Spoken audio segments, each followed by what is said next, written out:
Bismillahirrahmanirrahim. Qala musannif ta'ala radhiyallahu ankum mithalu dzalika an takuna inda qawlika subhanallah mumtali al-qalb bitanzihi wa ta'dhim wa inda qawlika alhamdulillah mumtali'un bithana ala Allah ta'ala wa syukrihi wa inda qawlika rabbi kulli mumtali min ar-raja' billah yaghfir laka wa min khafi la yaghfir laka wa fakis ala dzalika. Kemarin yaitu bagaimana seseorang itu untuk zikir kepada Allah Subhanahu wa taala agar zikir itu menjadi zikir yang khusyuk, menjadi zikir yang manfaat. Jadi berapa banyak orang itu mengucapkan zikir tapi manfaatnya kurang. Zikirnya cuma di lisan saja. Maka Al-Habib Al-Haddad menjelaskan bagaimana cara zikir itu betul-betul bisa kita hayati zikir tersebut, dan juga manfaatnya akan luar biasa, akan menjadi kekuatan yang luar biasa untuk jiwa kita dengan zikir tersebut. Di antaranya di waktu kita mengucapkan subhanallah, maha suci Allah, maka dalam hati kita yaitu penuh dalam pensucian kepada Allah. Allah suci, sifatnya suci, zatnya suci. Jadi bisa dikatakan Allah, sifatnya Allah mukhalif ala hawadith, yaitu berbeda dengan yang baru. Allah berbeda dengan makhluknya. Mukhalif ala makhluk, dia berbeda dengan makhluknya. Maka tunggal sifat-sifatnya Allah Subhanahu wa ta'ala. Dan pengagungan, dan juga bukan hanya tanzih saja, wa ta'zimi, dan pengagungan dia kepada Allah. Begitu dia mengucapkan subhanallah, hatinya mengagungkan Allah, memuliakan Allah, mengagungkan, memuliakan daripada sifat-sifatnya Allah Subhanahu wa ta'ala. Dan begitu juga kalau kita mengucapkan alhamdulillah, yaitu pujian miliknya Allah. Apa maksudnya di sini? Yaitu kita dianjurkan untuk bersyukur kepada Allah. Begitu kita mengucapkan alhamdulillah, maka kalau kita mendapatkan nikmat, maka dianjurkan untuk mengucapkan alhamdulillah. Berarti maksudnya hati kita penuh untuk bersyukur kepada Allah dengan apa yang Allah berikan kepada kita, nikmat yang Allah berikan kepada kita.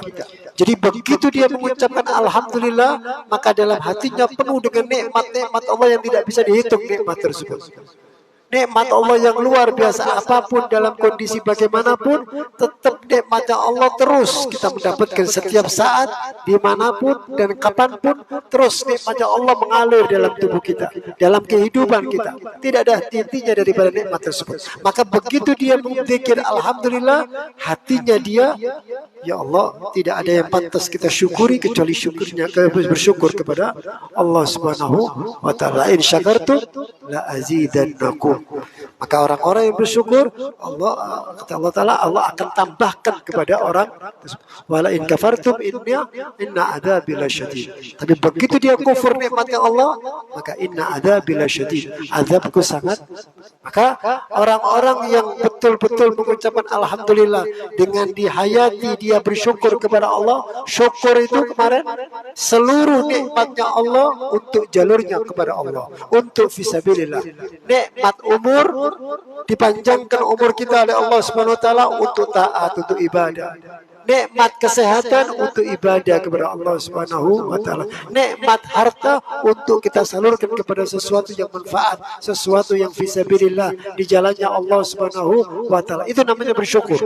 Jadi jangan bersyukur lisannya mengucapkan alhamdulillah tapi jasmaninya maksiat kepada Allah Subhanahu wa taala. Maka orang-orang yang dikatakan syukur, yang betul-betul syukur yang betul-betul benar, yaitu apa?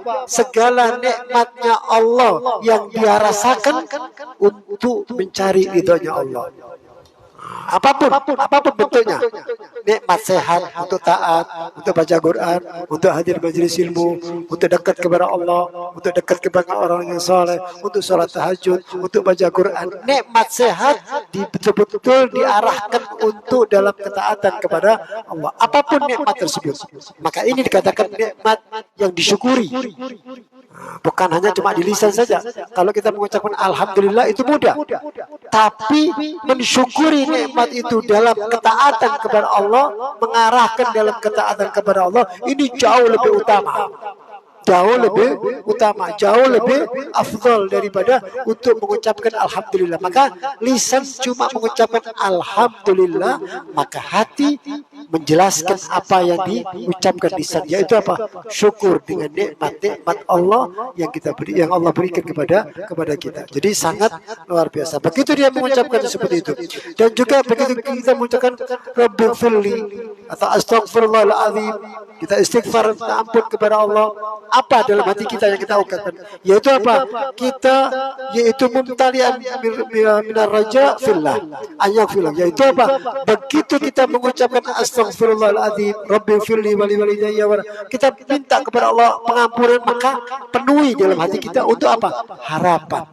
Harapan Allah mengampuni dosa kita. Jadi begitu kita Astaghfirullahaladzim, maka timbul rasa harapan yang kuat, yang tinggi, yang kuat, bahwa Allah mengampuni daripada dosa kita. Maka itu yang bisa dikatakan bahwa lisannya zikir, hatinya juga ikut zikir.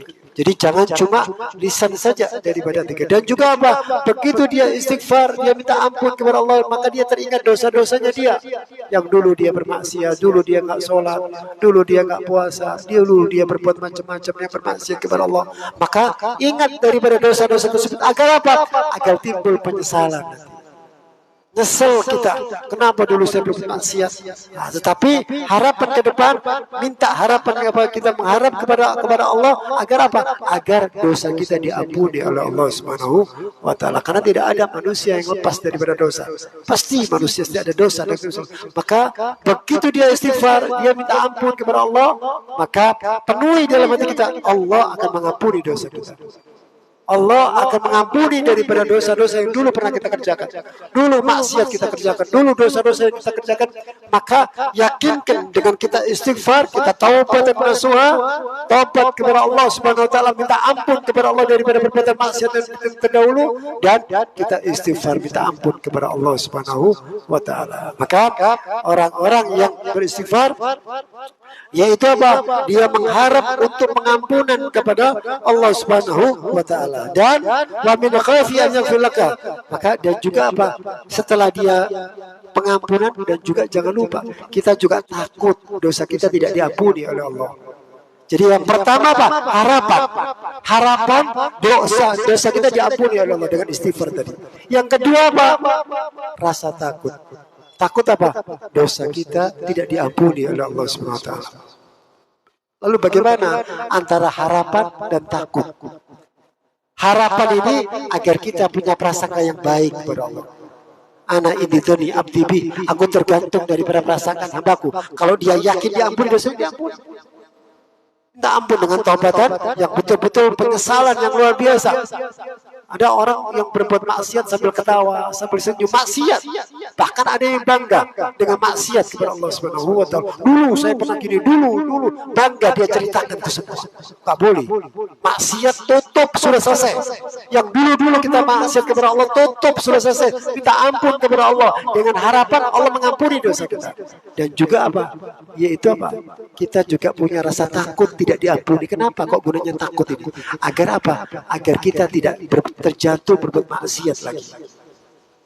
Agar kita tidak jatuh berbuat maksiat. Tapi kalau kita harapan kita lebih kuat daripada rasa takutnya tidak diampuni, nanti takutnya apa? Oh gampang, saya berbuat maksiat, saya dosa lagi, saya berbuat maksiat, saya tobat lagi, saya istighfar lagi, berbuat maksiat, saya beristighfar lagi. Nanti takut seperti itu. Tapi kalau dibarengi antara rasa takut, antara rasa harapan diampuni dan rasa takutnya dia kepada Allah untuk tidak diampuni akan seiring berdua, maka insya Allah dia tidak akan gampang untuk berbuat maksiat lagi. Dia kan tidak akan mudah. Nah, maka sampai ada satu orang yang datang kepada satu syekh, dia bilang, ya syekh, aku ini tidak bisa tinggalkan maksiat. Sulit aku tidak bisa meninggalkan maksiat aku. Memang aku ini sudah, dia bilang, gemar maksiat sudah aku. Lalu dipanggil oleh syekh sini, dia bilang, kalau kamu ingin berbuat maksiat, maka kamu jangan tinggal di kolong langit. Di kolong langit, di bawah langit. Jangan tinggal di situ. Karena langit itu miliknya Allah. Dia bilang, ya syekh, ma'adir, gak mungkin saya tidak bisa. Oh ya sudah, kalau kamu tidak bisa tinggal di bawah langit, maka jangan di atas permukaan bumi. Tinggalkan permukaan bumi ini. Kamu tinggal di mana saja, sudah. Dia bilang, ya syekh, gak mungkin, kita pasti hidup di atas permukaan bumi. Dia bilang, kalau kamu seperti itu, ya sudah. Kalau kamu ingin bermaksiat, jangan makan rezeki dari Allah. Jangan makan rezeki Allah Ta'ala itu. Dia bilang, ya syekh, kita ini setiap saat rezekinya Allah. Nafas, makan, semua dari Allah Ta'ala. Dia bilang, kalau aku tidak makan, aku mati. Sudah tak mungkin aku menjalani kehidupan ini. Dia bilang, ya sudah, kalau kamu ingin bermaksiat kepada Allah, carilah tempat yang Allah tidak tahu. Carilah tempat yang tersembunyi yang Allah tidak tahu. Ya tidak mungkin. Innahu samiul alim, Allah maha mendengar, maha mengetahui. Dia bilang, wahai anakku, kata syekh, kalau kamu sudah tinggal di kolong langit, bahkan kamu di atas tinggal di permukaan bumi, kamu makan rezekinya Allah. Kamu di jalan juga apa kamu tidak bisa bermaksiat kecuali Allah mengetahui. Kenapa kamu bermaksiat kepada Allah Subhanahu wa taala? Rezeki yang Allah berikan kepada kamu luar biasa, kehidupan yang luar biasa, lalu kamu ingin berbuat maksiat dengan rezeki yang Allah berikan kepada maka orang tersebut dengan penyesalan, maka dia taubat kepada Allah Subhanahu wa taala. Jadi betul-betul apa? Kita ini berbuat maksiat kepada Allah sangat luar biasa. Banyak maksiat kepada Allah, kepada apa kita bermaksiat kepada Allah Subhanahu wa taala. Maka dari situ bahwa orang-orang yang betul-betul di waktu dosa dia punya rasa takut. Takutnya apa? Jadi takut tidak diampuni oleh Allah. Agar apa rasa takut ini? Supaya kita tidak terjebak lagi berbuat maksiat kepada Allah SWT. Belum tentu dosa kita yang kemarin diampuni, kita mau maksiat lagi. Belum tentu dosa yang sebulan yang lalu, seminggu yang lalu, kita berbuat maksiat, kita diampuni oleh Allah SWT. Agar apa? Agar kita menjaga diri untuk tidak terjatuh, terjerumus daripada perbuatan kemaksiatan kepada Allah. Kita ini kalau terkena kotoran, baju kita kena kotoran atau kena najis, kena kencing, kena apa kotoran, kita cepat kita bersihkan. Menjijikan kotor, sesuatu yang kotor, bau dan kotor, cepat kita bersihkan. Padahal tidak ada orang itu bisa masuk neraka gara-gara bajunya ada najis, kecuali buat sholat ya. Nah, ini maksudnya apa? Kalau najis yang zahir, najis kotoran-kotoran tadi kita cepat bersihkan diri, kita bersihkan baju kita. Tapi begitu maksiat itu jauh lebih kotor, jauh lebih bahaya. Maksiat yang sering kita kerjakan itu jauh lebih bahaya daripada kencing yang terkena baju kita. Kotoran yang banyak terkena daripada sarung kita, baju kita, itu lebih ringan daripada, jauh lebih ringan dari apa? Maksiat yang sering kita kerjakan. Dari situlah bahwa hendaknya, kenapa? Begitu dia bermaksiat, dia taubat, dia istighfar, dia minta ampun, maka lebih mudah untuk membersihkannya dibanding begitu dia maksiat, dia tunggu dulu, dia tunda taubatnya, dia nanti saya sobat, nanti saja. Maka sampai kemaksiatan tadi masuk bergerak dalam hatinya dia, masuk mengakar dalam hatinya dia, sulit untuk tobatnya kepada Allah Subhanahu wa taala. Kenapa? Maksiat yang sering dia kerjakan, maksiat dia rutin dia kerjakan. Hati-hati bahwa kita punya prasangka yang baik kepada Allah, diampuni. Setelah itu apa? Rasa takut. Tujuannya apa? Agar kita tidak terjerumus dalam kemaksiatan lagi. Karena situlah bahwa zikir dengan apa, dengan istighfar itu yang perlu kita. Maka wastaghfirul Allah, maka tidak selalu dalam diri kita hadirnya Allah dalam hati kita. Selalu. Ya, kalau orang kalau sudah pikirannya Allah, maka dia tak akan berbuat maksiat kepada Allah. Walaupun dalam keadaan ramai, walaupun dalam keadaan sendiri dia.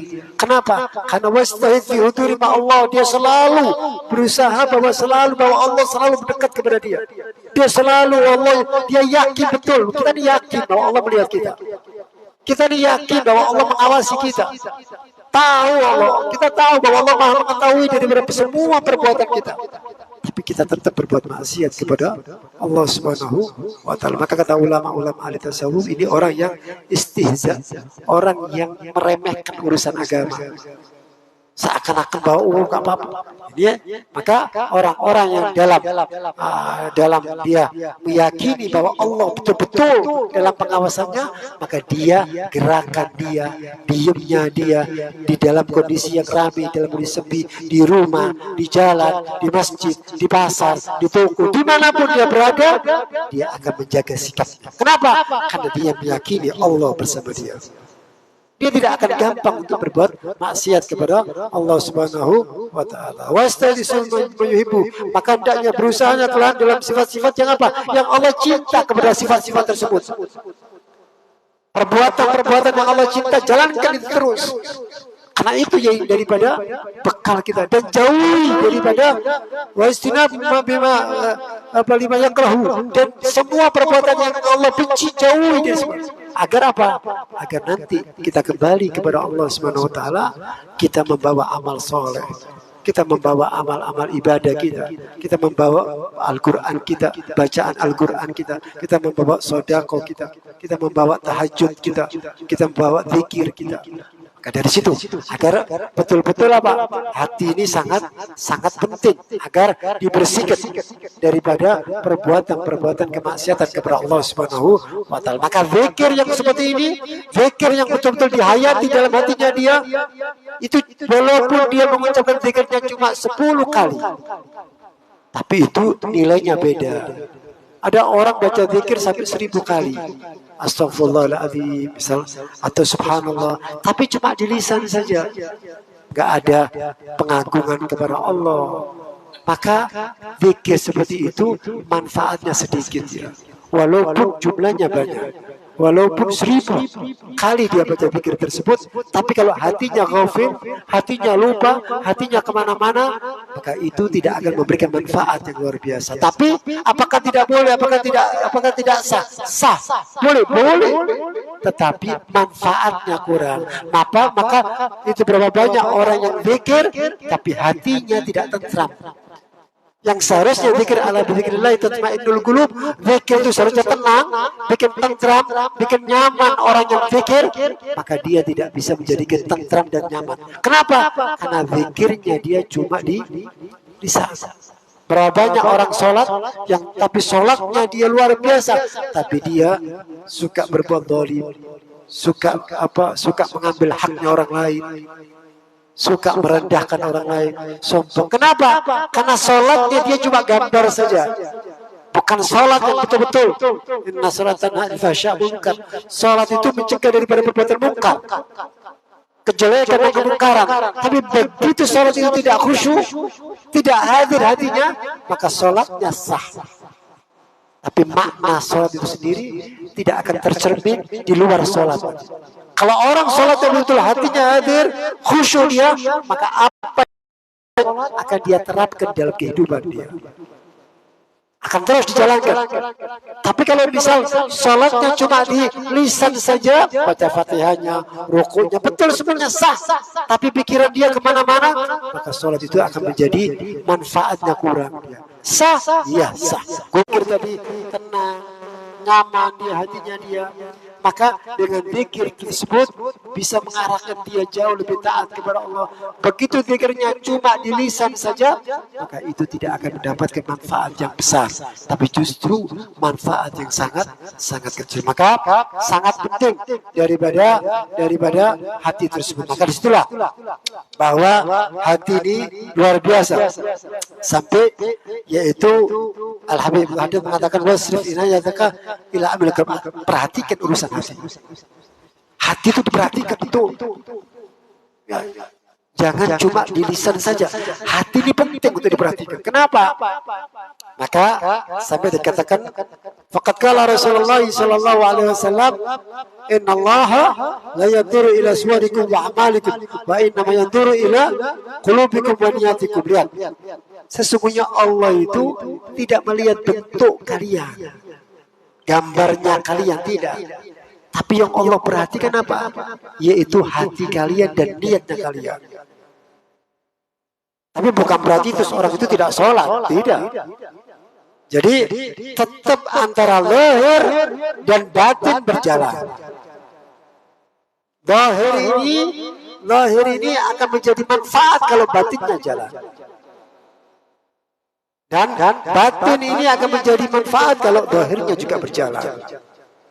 Jadi kalau ada orang yang sholat betul-betul, sholatnya rukunya bagus, tumakninanya bagus, bacaannya Qur'annya bagus, rukun sholatnya dia tunaikan bagus lahirnya, tapi lebih sempurna lagi hadirnya hati di waktu dia menjalankan sholat.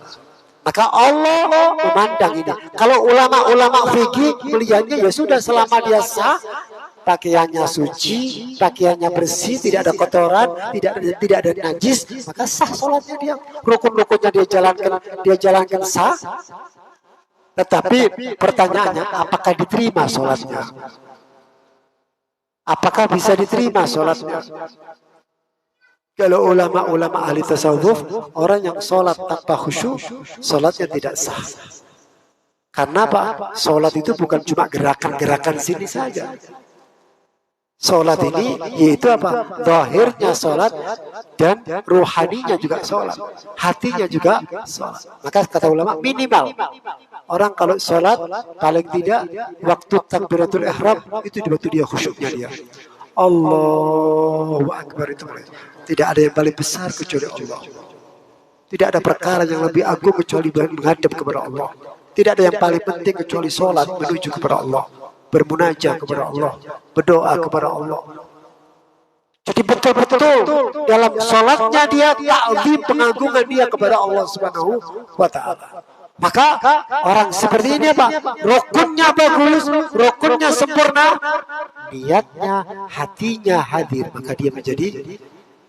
Jadi yang ditekankan apa? Kalau orang itu khusyuk, insya Allah akan timbul rasa dohirnya yang bagus. Maka ditekankan dalam hadis ini, yaitu apa? Allah tidak melihat amal kalian. Bisa jadi orang-orang yang punya amal soleh, dia sholat sangat bagus, tapi Allah tahu hatinya dia, oh ini kepingin dipuji orang, oh ini kepingin disanjung orang, oh dia sodako sana, bantu sini. Tapi yang tahu Allah tahu hatinya orang itu beribadah karena ingin dipuji, karena ingin disanjung. Allah yang melihat hati kita. Maksudnya apa di sini apa? Waspada, hati-hati. Jangan kamu aman dengan amal-amal yang soleh, tapi niat kamu, hati kamu tidak menjadi orang yang soleh. Maka di sini apa? Bahwa Rasulullah Sallallahu Alaihi Wasallam mengingatkan kepada kita agar apa? Betul-betul Allah itu tidak melihat daripada dohirnya kalian, ketampanan pakaian yang bagus. Ada orang sholat pakaiannya bagus, luar biasa bagus, itu bagus. Tapi jauh lebih penting khusyuknya dia dalam sholat. Jauh kalau dibandingkan ada orang sholat biasa pakaiannya, ada satu lagi sholat dengan pakaian yang mewah, jadi sholat yang pakai baju yang biasa, tapi dalam sholatnya dia khusyuk, betul-betul dia akhirnya dia hadir, hatinya dia. Yang satu lagi pakaiannya bagus, luar biasa, tapi hatinya rusak. Maka yang dilihat hatinya orang tersebut. Sholatnya dia bisa jadi bertahun-tahun. Jalankan daripada rukun-rukun sholatnya, dia sah. Tetapi apakah dia diterima sholatnya? Ini pertanyaan besar. Orang-orang yang tidak khusyuk, yang ditakutkan tidak akan diterima sholatnya oleh Allah Subhanahu wa Ta'ala. Begitu juga orang-orang yang pikir. Maka hati-hati, yaitu jaga daripada hati kita untuk selalu fahaqqiq qaulaka bi amalika, maka kuatkan perkataanmu dengan amalmu. Maka sesuaikan perbuatan, perkataan dengan amal. Jadi kadang orang itu perkataannya bagus, tapi amalnya jelek. Perkataannya seakan-akan pelan, justru perbuatannya luar biasa. Di depan orang dia seakan-akan perkataannya bagus, tapi perbuatannya sangat jelek. Jadi orang itu lisan yang bagus, dan perbuatan juga yang bagus. Saya ini cuma hati. Kalau hatinya lemah lembut, maka yang keluar lemah lembut. Jadi antara ucapan dengan hati tidak akan bisa dipisahkan. Antara hati dengan bagus dengan perbuatan tidak akan bisa dipisahkan. Kira-kira seorang yang soleh, apakah dia mau ke tempat-tempat yang maksiat? Kan katanya orang itu yang penting hatinya. Ya, hati cerminnya kepada perbuatan. Kenapa? Orang yang soleh, orang ulama, kakinya tidak akan melangkah kepada perbuatan-perbuatan yang jelek, perbuatan-perbuatan yang maksiat. Kenapa? Pasti hatinya akan menuntun dia untuk majelis, dibarengi dengan niat yang bagus. Setelah itu apa? Yaitu apa? Wa amalika biniyatika, dan jangan lupa amal itu perlu niat. Jadi setelah dia berkata ya saya kepingin untuk hadir majelis, ucapan mengatakan saya, setelah seperti itu dia jalankan hadir majelis. Terus apa? Dibarengi dengan niat. Jadi jangan cuma hadir majelis tanpa niat. Niat kalau saya begitu dia ucapkan, saya mau hadir, maka sudah tertulis pahalanya. Begitu dia melangkah, 2 kali dia dapatkan daripada ketaatan tersebut. Setelah dia melakukan satu amal, lalu dia tanamkan niat, yaitu apa? Wa amal niyati wa ikhlasika, dengan niatmu dan ikhlasmu. Begitu kita akan mengerjakan perbuatan yang baik dari ucapan lisan, maka dibarengi dengan apa? Dengan niat dan ikhlas. Nah, niat yang bagus. Orang itu kalau sudah niatnya kuat, maka insya Allah akan jadi kuat ya. Orang kalau niatnya bagus, niatnya karena Allah, walaupun dicaci orang, dia tetap niatnya bagus. Dia hadir majelis taklim, terus dia dicaci orang, apa kamu so alim, kamu seperti ini, kamu sudah nggak penting dicaci. Dia akan tetap hadir majelis taklim, hadir majelis yang bagus, walaupun orang lain merendahkan dia, walaupun orang lain mencaci dia. Kenapa? Ikhlasnya dia karena Allah. Niatnya karena Allah. Begitu dia niatnya karena Allah, apapun bentuknya, apapun cacian orang, dia akan terus istiqomah dalam ketaatan. Dia nggak peduli mau dicaci, mau direndahkan, mau dihina, tetap dia istiqomah dalam ketaatan. Maka itu daripada niat ini penting. Kalau sudah niatnya kuat, insya Allah akan menjadi kuat. Tapi kalau niatnya awal, begitu dia dicaci orang, saya nggak mau hadir majelis taklim, sudah saya percuma, saya dihina, sudah nggak usah saya berhenti. Kenapa? Niatnya nggak benar dia. Dan bukan itu saja, bahkan niat ini bagus. Dalam majelis taklim ini diniatkan niat apa saja, hajat-hajat kita yang belum tercapai, niatkan di majelis taklim. Agar betul-betul hajat kita dikabulkan oleh Allah Subhanahu wa taala dengan hadirnya kita dalam majelis taklim, ya. Itulah ikhlas ya. Wa niat ikhlas ka bitasfid diri kama silaku. Dan orang yang niatnya ikhlas, yaitu apa? Dengan apa? Membersihkan hati, membersihkan jiwa, Gak mungkin orang itu bisa punya niat yang bagus kalau hatinya tidak dibersihkan. Gak usah prasangka jelek sama orang, gak usah prasangka buruk sama orang. Niatkan, bersihkan hati dari sifat-sifat yang sombong, sifat-sifat yang bangga diri, sifat-sifat yang merasa diri yang terbaik, merasa diri yang paling baik, merasa diri yang paling hebat. Membersihkan daripada hati-hati yang kotor seperti ini, maka itu akan apa? Akan wasal qalbi, maka hatinya akan menjadi baik dia. Dan kenapa? Fa'inal qalb wal asl. Kenapa? Karena hati ini sumber daripada pemikiran kita semuanya. Kalau bagus hatinya, apa yang dipikirkan bagus, apa yang diucapkan bagus, apa yang dia berbuatkan bagus, semuanya akan seperti itu. Ya, orang-orang wali, orang-orang yang soleh, gak mungkin ucapannya kotor. Gak mungkin ucapannya gak benar. Syekh Abdul Jilani, ada ucapannya kotor? Ada ucapannya kotor? Ya, Syekh Abdul Jilani, Imam Rifai, Imam Badawi, ulama-ulama terdahulu, Imam Syafi'i. Gak mungkin ucapannya kotor. Kenapa? Hatinya mereka bagus, makanya diucapkan bagus, perbuatannya bagus, hatinya bersih. Maka orang membersihkan hati tidak segampang membersihkan pakaian yang kotor. Perlu proses, perlu waktu. Membersihkan pakaian yang kotor ini langsung kotor, kita bersihkan, selesai. Tapi jangan lupa, pakaian yang kotor, begitu dia tunda dalam membersihkannya, maka takut sulit untuk dibersihkan. Hari ini kita kena kopi kotor, udah besok aja kita bersihkan. Sulit dia. Kenapa? Karena kita tunda. Kenapa? Kotorannya masuk ke dalam serat-serat daripada benang tersebut. Sulit untuk dibersihkan. Begitu juga hati. Begitu hati kotor, hati nggak benar, kita tunda, nanti nggak apa-apa, biar nggak dibersihkan, maka itu akan menjadi berkerak, ya, akan menjadi sulit untuk dibersihkan.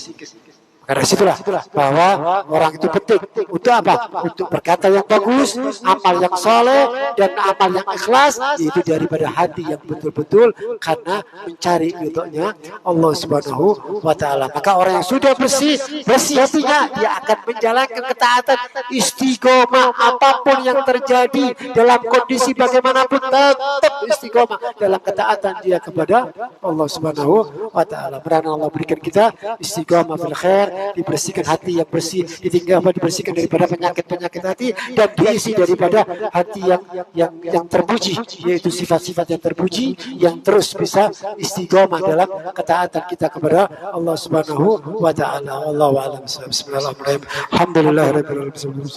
Allahumma salli ala Muhammad wa ala Allahumma Allahumma salli ala hadis wa bil ahmal iska wa bil akhlaqi wa bil zaki wa min ad-dunya khairun wa dunya wa al akhirah. Allahumma salli ala Muhammad وجميع البلاد باسمك الكبير اللهم اهلكم بالكافرين اللهم اهلكم بالمنافقين اللهم نبينا نبشكم في سيدنا محمد صلى الله عليه وسلم. الفاتحه. اعوذ بالله من الشيطان الرجيم. بسم الله الرحمن الرحيم. الحمد لله رب العالمين. صلى الله عليه وسلم. Amin. Insyaallah besok di Masjid Al-Fatah pada Isya, habis Isya insyaallah kita lanjutkan lagi, yaitu tentang masalah hati, tentang masalah hati insyaallah. Ya. Allah a'lam.